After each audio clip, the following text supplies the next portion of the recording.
Bonjour, ici Chantal Soucy, députée de Saint-Hyacinthe à l'Assemblée nationale du Québec. Déjà, la dernière capsule de cette série qui, je l'espère, vous a plu. Je tiens à remercier toute l'équipe du Centre d'histoire de Saint-Hyacinthe pour leurs recherches fort pertinentes. À travers ces capsules, j'espère que vous en aurez appris davantage sur l'histoire de la plus belle circonscription du Québec. Pour ce dernier rendez-vous, l'archiviste Anne-Sophie Robert nous parle des députés Claude Lécuyer et Émilien Pelletier. Merci de votre fidélité.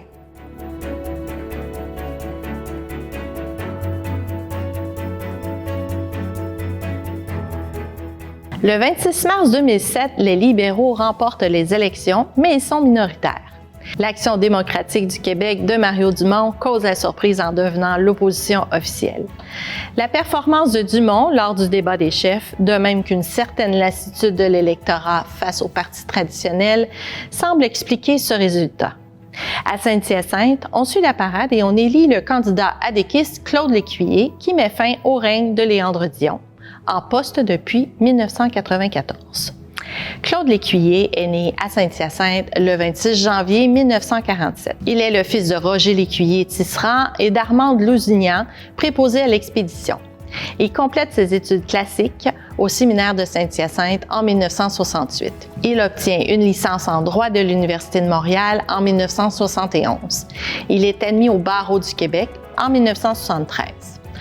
Après des séjours dans plusieurs bureaux d'avocats, il sera avocat en droit du travail au cabinet Brodeur, Lécuyer et Boileau de 1983 à 1997, puis dans son propre cabinet de 1997 à 2007.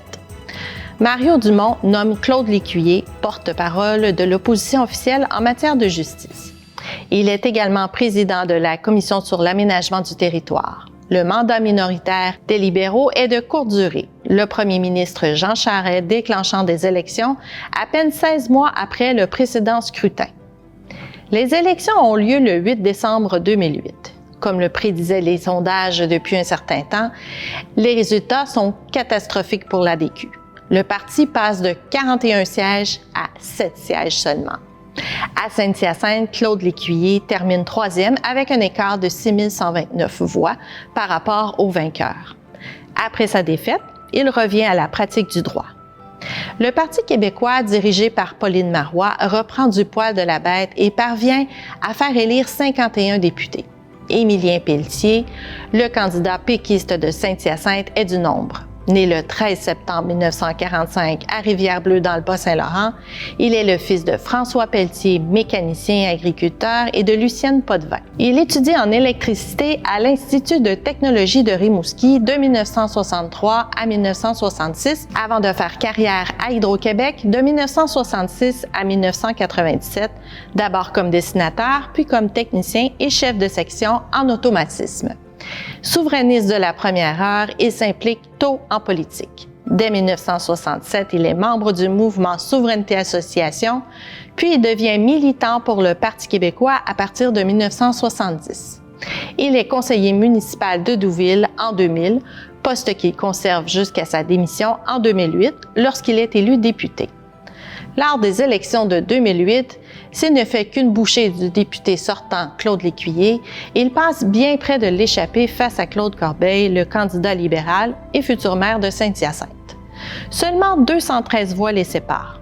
Émilien Pelletier est nommé porte-parole de l'opposition pour les personnes handicapées. Le 4 septembre 2012 ont lieu des élections qui porteront au pouvoir une femme pour la première fois dans l'histoire du Québec.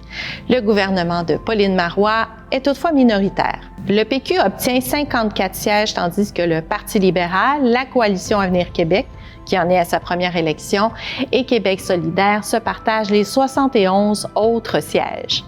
À Saint-Hyacinthe, Émilien Pelletier conserve son siège, cette fois-ci avec une confortable avance de 2119 voix sur son plus proche adversaire, Pierre Chetagne de la CAQ.